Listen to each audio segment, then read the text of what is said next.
Jeff, I know you kind of talked about it in your opening, but I mean, you have been in a lot of quiet games in this building. What's it like for you to see everyone, buying in, and there's a team that was honored here about when the Pete was at its peak, really, and you kind of had that back to the old days today. Well, it's we're grateful. I think people feel a connection with this group of guys, with this team. And we're just grateful. We're grateful to them for being here, for the people that work in the athletic department that help make it happen. But really for our guys. I'm happy for our guys that they get to experience that and to feel that type of energy. Jeff, this is the second game in a row where you guys had to make a stop on the final possession, and that quite literally decided the game. I mean, what does that say about the resilience level and the confidence level in the defensive end? And you talked about in your opening statement about kind of not faltering, not quitting, and kind of erasing the quick mistakes. I mean, what does that say about the resilience level of those players? Well, again, they've shown it all year. I've told them, I think we have room to continue to grow. But when you have a group of guys, man, that are really, they're competitive, and you just can't, I can't say it enough, man, like how much they care about each other, and they push each other, and like you heard Blake say, like they demand a lot of each other, and so when you have that, then you have a chance to have some great moments, and we've had some really good moments. One of the things we preached all year, and it really started after we lost those 3 games earlier in the year, is just stay present. Not worry about the past, not think ahead to the future. Just concentrate on right now and try to control what we can control. And we've shown that in games. I mean, to finish on an 11-0 run, we made an adjustment with ball screen coverage with Wong. Our guys executed the heck out of that. But we were just able to move on to the next play because that's what we've done all year. Jeff, you talked about how your team needs to be resilient even when they're hitting tough shots, especially in the final minutes. What did you see from, especially your vets, how they were able to step up and cause so many turnovers? The thing we talked about coming into this game was we had to have individual pride defensively, but knowing that you're not alone. But there has to be some individual pride because these guys are really, really good offensively. And they usually have 4 or 5 guys on the floor that can break you down off the bounce. And Miller was one. He was terrific. Obviously Wong. They have other guys. I mean, Pat can do it. He hit some bombs against us. But again, we just got to keep fighting. You got to keep, if they hit a tough shot, don't drop your head or whatever. Just come back. There's another fight that'll probably happen within the next 30 seconds. And we have to win that one. If you carry the previous one over, then it's going to affect you. We need to be present all the time, every play. Jeff, Jamari's had it this year where you've been hit hard on the offensive glass. You gave up 2 points there. What allowed you to improve in that area, and how big was that today? The thing that's like we've talked about it over and over. It's hard for us to practice it just because of the limited bodies and guys playing high minutes. I just think our guys are cognizant of it, and we've done a better job of blocking out. Now, part of it is that the last 2 teams, not today, but the last 2 teams hadn't been really good offensive rebounding teams. This team was. They were averaging about 11 offensive rebounds a game, so we did a really good job there. It's something that's always going to be a point of emphasis for us, and we have to be cognizant, throughout the game to do that. How much of that was Fetty and what he was able to do for you guys? Thought Fetty was terrific. I thought he did a good job. Blake got in there. I mean, Jamari's got 10 rebounds.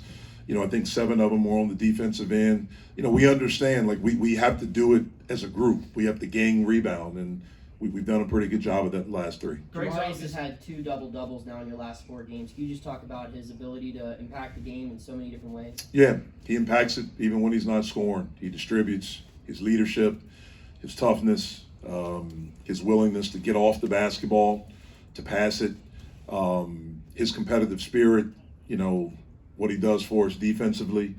I'm really, really happy for him because he's a guy that wants to be good, wants to be a part of something from the time he's gotten here, And it's great to see his leadership being accepted and respected by the guys on this team. Greg's obviously known for his three-point shooting, but that defensive play that he made at the end, and especially after the turnover, I mean, what does that say about just kind of his ability to erase that and that maturity that you talked about? What does that say about Greg and his development as a player?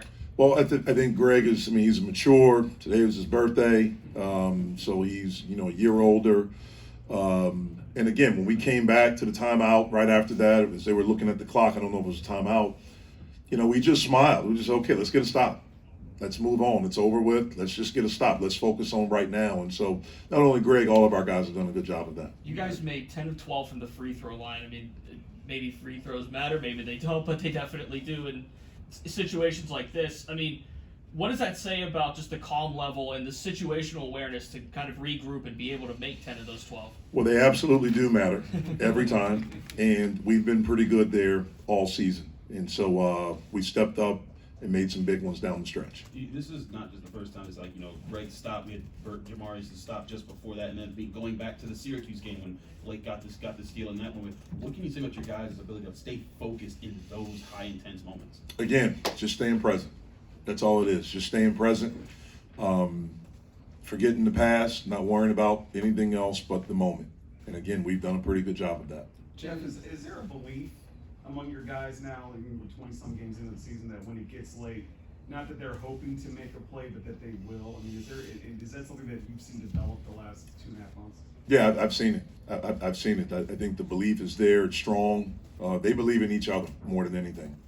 They really, really believe in each other. And as a coach, that's really cool to see. Jim Lerniga talked about how JB getting into the lane more in the second half really caused things to open up for you guys outside. How much does that penetration, just getting the ball inside in his hands, help you guys? It helps us a lot, but I thought we were able to get there more in the second half because we made shots. So they extended their defense a little bit to get out to us because I think we made 7 threes in the second half. In the first half, we had some clean looks. We just didn't make them. But certainly his ability to get into the paint, Nelly's ability to get into the paint, those two guys specifically, it really, really helps us. With JB, we can get him there in different ways. We can put him in the post. We can, obviously ball screen him. He can, drive off the bounce.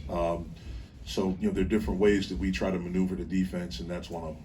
How improbable is that belief you're talking about with a bunch of guys who were strangers maybe last March or last April? It's not to me. It's not to me. When you got a group of guys, man, that care about each other. How did that develop, though, with guys that know each other? It's just developed. I mean, it happened organically. I mean, it's the pieces fit. We got guys that are over themselves for the most part. They're about the team. They just want to win, period. That's all they want to do. They just want to win. They don't care who gets the glory. They want Pitt to have all the glory because I think they understand, if that happens, then individually they all get something.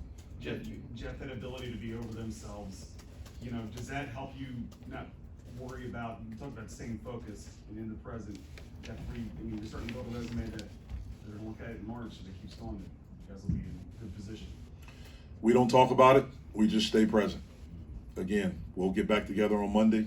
We'll give them feedback about this, and we'll just start concentrating on North Carolina. That's it.